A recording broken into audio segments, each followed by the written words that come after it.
Most people think of identity as something they express, a collection of traits, values, and preferences that tell the world who they are. This view feels intuitive because identity appears visible in behavior. But psychologically, identity works in the opposite direction. It does not follow behavior.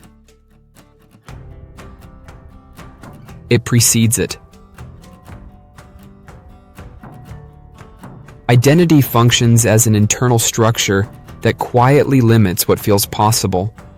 Long before a conscious decision is made, identity has already defined which actions feel natural, which feel uncomfortable, and which never even enter consideration.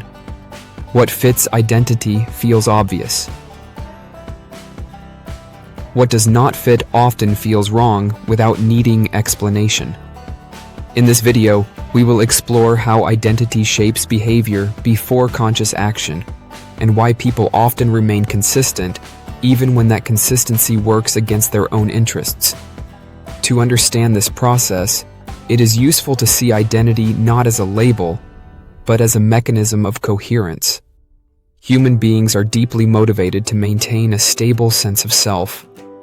We seek internal consistency not because it is rational, but because inconsistency creates psychological tension. When behavior aligns with identity, that tension disappears. Actions feel effortless, justified, and appropriate. When behavior threatens identity, discomfort appears almost immediately.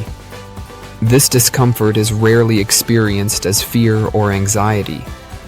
More often, it appears as reasoning. The mind produces explanations that protect coherence. This is why change is difficult even when it is desired. New behaviors do not simply require motivation or discipline. They challenge the internal narrative of who a person believes they are. When that narrative is threatened, resistance emerges, not as refusal, but as logic. Alternatives begin to feel unnecessary, unrealistic, or out of character. In this sense, identity quietly precedes behavior. People rarely ask themselves what they should do in isolation. Instead, they ask, often without awareness, what someone like them would do in this situation. The answer to that question feels intuitive.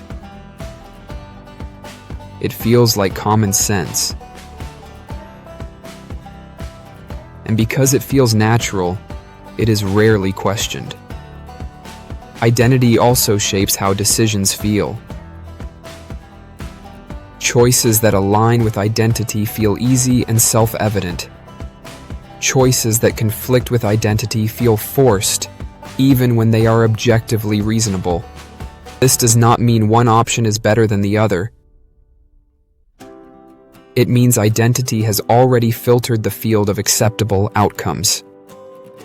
Over time, this filtering produces patterns. Behavior becomes predictable, not because it is consciously repeated, but because it remains consistent with a stable internal reference. Identity becomes a shortcut for decision-making, reducing uncertainty by narrowing possibilities. Importantly, identity is not singular or fixed. It is activated by context.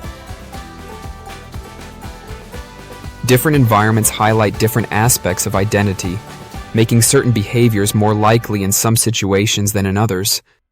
The same individual may act decisively in one role and cautiously in another, not due to contradiction, but because different identities are being reinforced. Social roles intensify this effect. Professional identity, social identity, and relational identity each come with expectations that guide behavior. Once a role is activated, actions that align with it feel appropriate, while alternatives fade from awareness. The structure of the situation quietly does the work, reducing the need for conscious deliberation. This is why identity is such a powerful stabilizing force. It creates continuity over time. It makes behavior understandable to others and predictable to the self. Stability emerges not from repeated decisions, but from alignment with an internal narrative that values coherence over change. Understanding this does not mean that people are trapped by identity. It means that identity operates as a reference point.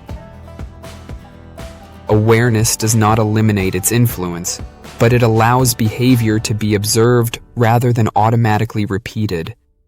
When identity becomes visible, it becomes negotiable.